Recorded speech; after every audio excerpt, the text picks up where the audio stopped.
Lossless upgrade CarPlay. Audi A6 wireless CarPlay installation.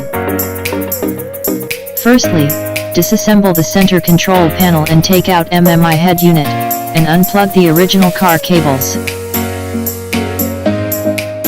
The cables are connected to the original ports. Disassemble copilot's glove box carefully. Pass the cable through the side panel of the central control panel and completely hidden. Plug in the wireless CarPlay box cables. Adjust the dip switch. Assemble the central control panel and MMI head unit. Install the microphone well and place it at good position. Connect all the cables to the box. Assemble the glove box and all job done.